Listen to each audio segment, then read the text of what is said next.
Hello people, namaste, welcome back to my channel. In previous video I discussed about the helminthes. In helminthes chest rods, I discussed about the Taenia solium, Taenia saginata, D latum, H nana and Echinococcus granulosus. First of all I discussed about the introduction, next morphology of adult form and larva and egg. Adult form has scolex, neck and proglatids. Okay, these three parts we should discuss in adult one. Next, in egg we should discuss about the egg. All are bile stain except Echinana is non-bile stain. Next we discussed about the larva. In larva, discuss detail about hydatid cyst in Echinococcus granulosus. In Echinococcus granulosus also I discussed about the clinical features and pathogenesis also, and I will discuss about remaining four pathogenesis and clinical features. See, first of all, we discussed about the Taenia saginata, Taenia solium, D latum, H nana. So, what is the pathogenesis and intestinal clinical features? First one is Sciaznatum. Sciaznatum has intestinal teniasis. Intestinal teniasis, abdominal pain, loss of appetite, nausea, and change in bowel habit. Same cystic cellulosa have also intestinal teniasis and sarcoidosis. Cystic cellulosa. This intestinal teniasis have same clinical features as these intestinal teniasis. The clinical features: abdominal pain, change in bowel habit, pain, nausea, loss of appetite. Same clinical features are present in intestinal teniasis of cystic cellulosa of intestinal teniasis. Next, intestinal saginata. Another clinical feature is perianal discomfort. Perianal discomfort. Okay, because sometimes it happens because of prolactin discharge. Okay, these are the two clinical features of Taenia saginata. Two clinical features are intestinal teniasis and perianal discomfort. Intestinal teniasis of loss of appetite, abdominal pain, nausea, and change in bowel habit. Next, intestinal. Uh, what is this? Solium. Taenia solium. Wait a minute.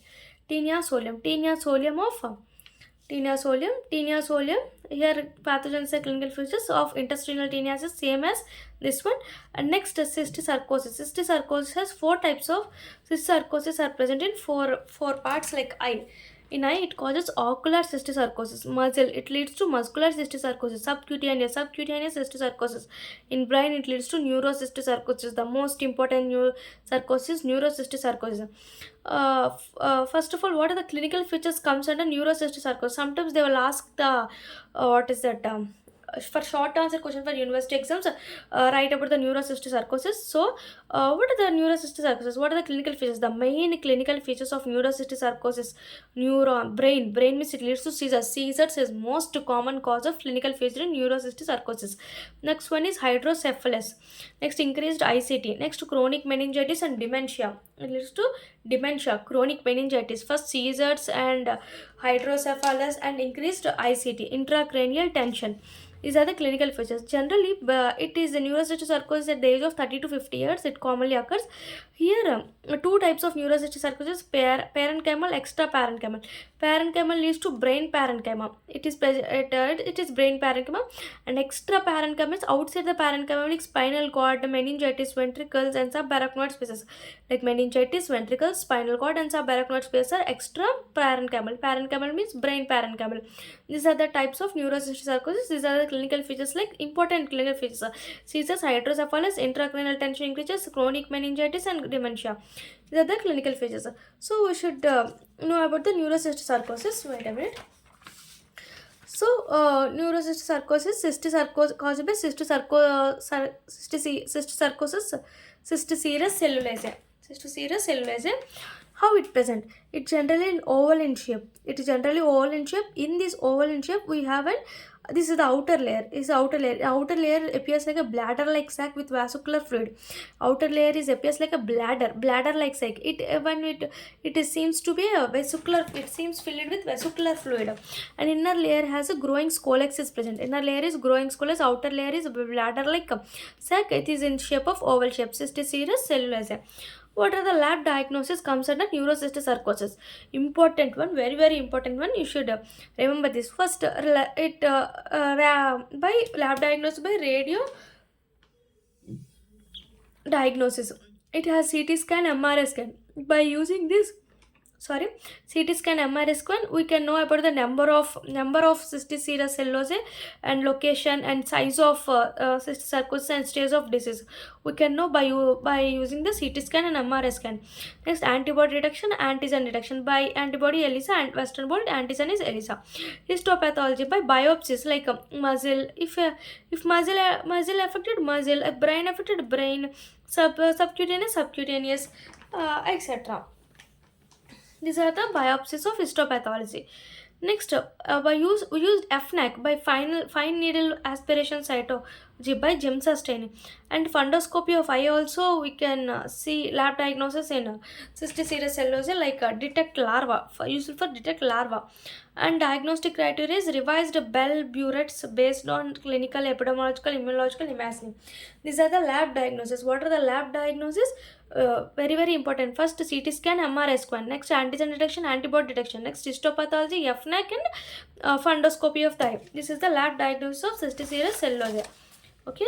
First, cystic serous cellulose has two types: intestinal teniasis, cystic sarcosis. Cystic sarcosis is eye, muscle. Same intestinal teniasis, same as tinea saccinata. Next, cystic sarcosis presented eye or muscle or brain or subcutaneous nodules. Next, we should discuss important one is neurocystic sarcosis. Discuss the clinical features, types, and how it present and lab diagnosis of cystic serous cellulose. And next one is dilatum. What is a dilatum? Larva is Coracidium prosarcoid pleosarcoid. Pleosarcoid is infectiform. What are the clinical features comes under this? Same abdominal pain, vomitings, diarrhea, vitamin B12 deficiency. Important point in dilatum is megaloblastic anemia. It leads to deficiency of vitamin B12 leads to megaloblastic anemia. Same, everyone has abdominal pain, vomitings, and diarrhea. Next, H. nana has anorexia, abdominal pain, diarrhea with mucus is present. It has only diarrhea. It has diarrhea with mucus, headache, dizziness. These are common. H. nana has anorexia, abdominal pain, diarrhea with mucus, and headache and dizziness are present. These are the pathogens and clinical features of all these tinea saccinata, tinea solium, dilata, H. nana, Echinococcus granulosa. I discussed the pathogens and clinical features in previous video. See, again I will tell. Generally, these hydatids deposit in the lung, liver, visceral organs. Because of pressure effect, it leads to hepatomegaly, ascites, postural hypotension, abdominal tenderness, and obstruction leads to cholestasis and dyspnea. Secondary infections are abscess, lung abscess, pyogenic abscess to liver, pyogenic abscess to liver, anaphylactic reactions, and allergic reactions. These are the pathogens and clinical features. In next video, I will discuss about the life cycles of each one of them. Thank you. Please subscribe my channel and please support us.